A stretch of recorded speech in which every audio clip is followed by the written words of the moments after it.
arrin sax ma aha maxaan sax ahayn ma waxa dawladda ka sheegtaan sida 91 lagu laabanayaa waa dictator dawladdan doorashada inay qabato ma rabto hadalla badan oo noocaas oo sheegtaan miyaan sax ahayn de waxa kana shaqo in la qabto ee heedaan la qabanin ma kula tahay mudane qof iyo cod haddii dawladdu ay qaban lahayd inaad adigu guulaysan lahayd ama ugu yaraan 2 cod ama 3 cod aad heli lahayd maya horumar siyaasadeed dalku inaanu gaarin maxaad kala jeedaa dalku inuusan horumar siyaasadeed gaarin bal arrinkan noo jilci siyaasadii localka maxalliga ahayd ee dadka in la isku soo celiyo institutionka siyaasadda in la xoojiyo dimuqraadiyadda in hore loo sii qaado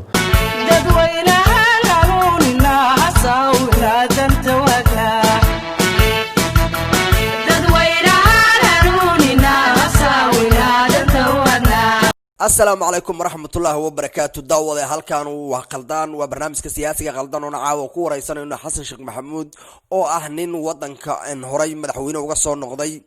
أن كسر دواو برنامج كأن سياسي قلدان مدن حسن شيخ محمود بعده ما سنته أن سيدو أركتان برنامج سياسي قلدان أو هراي أن نقول يسنى أن شيخ شريف شيخ أحمد يا عبد الرحمن عبد الشكور ولا سياسيين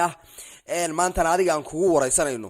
haddii aad tihiin siyaasiyiinta Soomaaliya siyaasiyiinta qaldan sideed u aragtiin horta barnaamijkan waa soo dhaweynaynaa aad baad u mahadsan tahay mudane nimankiinan siyaasiyiinta sheegtay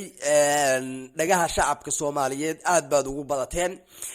maxay daaran tahay qayladiinaan tirada badan iyo markasta inaad hadashiin oo dawladda dhaleecaysiin bal sawir intee la eegad naga sii kartaa qayladaas tirada badan oo markasta soo qaylinaysaan duruufahooda gaarka iyo rabitaankooda gaarka iyo muxuu ahaay in aad iyo aad loo tixgeliyo macnaha ma waxaad kala jeedaa inaan nala iloobin oo aan dadka qalbiyadooda markasta ku jirin aad ka wadaamiya markay taladooda la weydiiyo ayagu sida ay rabaan iyo sida ay jeclaan lahayn in wax u dhacaan beenta aad ummadda Soomaaliyeed markasta u sheegtaan iyo boolo xuftada aad leedihiin 91 lagu laabanaya shacabka Soomaaliyeed dhagahooda way ka buuxsantay miyaadnan ka cabsanaynin dadka Soomaaliyeed inta idin fahmaan inay idin dhagax tuuraan maya aniga waxaas baan qabo dadkan dad Soomaaliyeed waaye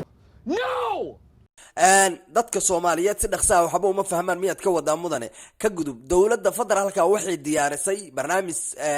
qof iyo qoda inay dalka doorasho u qabatay doonaysay laakiin waxa diiday arrinkaas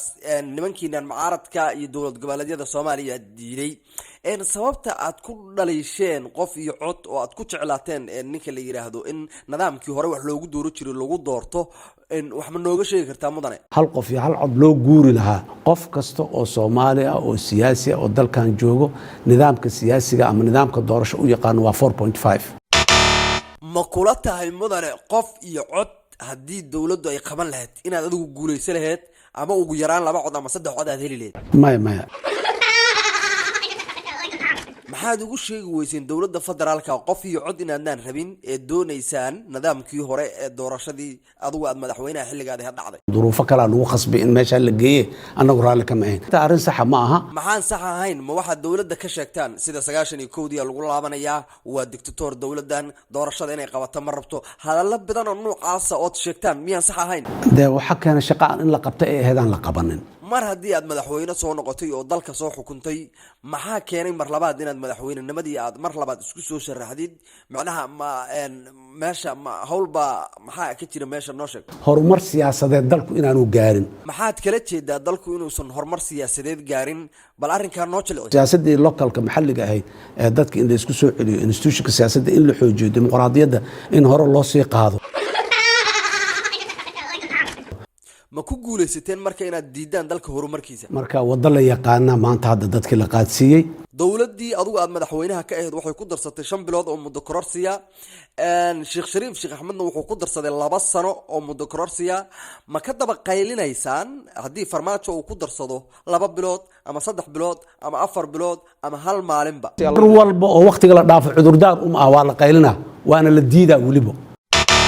in doorasho dadban la aado oo qof iyo cod laga tago adigu xasan sheekh maxamuud ahaan maxaad ku jeclaatay marka way saalantaa wadada shalay marta ku lugay iyo wado cusub raadsi yaa la dooro doonaa ayaad isleedahay doorashadan ninkii nasiibkiisa alla ka dhigo sabab mudane sabab ma laha cudurdaar ma laha ma adinka ayaan daacad ahayn mise dawladda maya annaga ma aha mudane in qabiilka lagu dhaqmo maxaad ku jeceshahay mar waliba oo hadashid hadallada ka buuxda qabiilka lagu dhaqmo adigu xasan sheekh maxamuud ahaan maxaad ku jeceshahay qabiilka in lagu dhaqmo 20 sano Soomaali ku dhaqmo waysa maxaad xilka qaadista ugu sameeyday ra'iisul wasaarahaadii Cabdiweli Yuulka la oran jiray miyaysan ahayn arrin sharci darro oo dastuurka baalmarsan wixii dastuurka ku qornaa in lama sameeyo war dastuurkan prime ministerkan kama soo bilaaban rididiisa wuxuu ka soo bilaawday mar hore in lagu soo tunto maxaad rabtaan hadda inaad sameysaan maadaama dawladdu ay ku dhawaaqday doorashadii waqtigii doorashadu dhici lahaydna ay sheegtay kireen hadda doorashada inay carqaladeeyaan waa wax ugu horeeyo sideed u carqaladeey kartaan doorashada bal noo sheeg mudane cabsi gelin waxaanu ogeyn xilligii aad madaxweynaha ahayd markii doorashadu bariyo kala dhici lahayd habeenkii in 200 oo xildhibaan ay hotel kugu qabteen xaflad sheegeen inay adiga ku dooro doonaan arrinkaas oo ku dambeeyay qiyaasa ka hoos bixiyaad islaada xildhibaanadaas wax kasta oo ololaha doorashada dhexdiisa la isku yiraahdo ama u muuqday sidaas ay u muuqdaan uma dhacaan waa caadi meel walba adduunyada ka tahay markay popular tahay doorashadu xataa waad aragtay ban dadka soo baxa marka la codeeyana hadhow resultigu ma noqdo mar walba waxaas marka habeenkaasi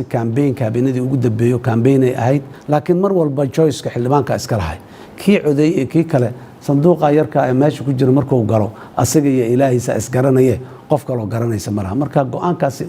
sibay u gaareen xilligii dawladdaadu jirtay waxa dhacday hanti aad u tiro badan dhul dad masaakiin leeyihiin oo badan baa dhacday dhul waxa dhacday dawladda federaalka ay lahayd oo danta guuda maxay dawladdaadu qabatay oo intaas ahayn dadka aqoonta kuula waxay sheegaan intaadan madaxweynaha noqon inaad ahayd nin cayra oo waxba haysan maantana aad tahay nin guryo tiro badan leh imaaraadka guryo kule meel kasta guryo kule dhibka markaa haysto ugu daran hantida dawladda iyo tahdiid iyo cabsi gelin ugu dambeyntii mudane waxaad tahay musharax u taagan xilka madaxweyne hanti badan horaad u dhacday dadkuna way ku yaqaanaan oo 4 sanad madaxweyne soo ahayd ma iska daysid xilkan mise waxaad leedahay waxba iga qabiyaa oo mar labaad inaan mariyaan rabaa gacanta shalay anaga Soomaalida ma dooratay aad u mahadsan tahay mudane daawadayaal idinkuna aad iyo aad bad mahadsantiin waxaad naga daawanaysaan waa Lababar Media fadlan hadday tahay markii kuugu horeysay fadlan haddii aad YouTube-ka naga daawanaysid subscribe noo saar haddaad naga daawanaysid page-ka aan ku leenahay Facebook-ga ee Lababar Media-na si xushmad ku jirto waxaanu kaaga codsanaynaa inaad follow-na soo tiraahdid inaad la gareysid inaad fikradaada nala waraagtid barnaamijkan si aad u aragtid aad iyo aad baad u mahadsantiin dadweynaha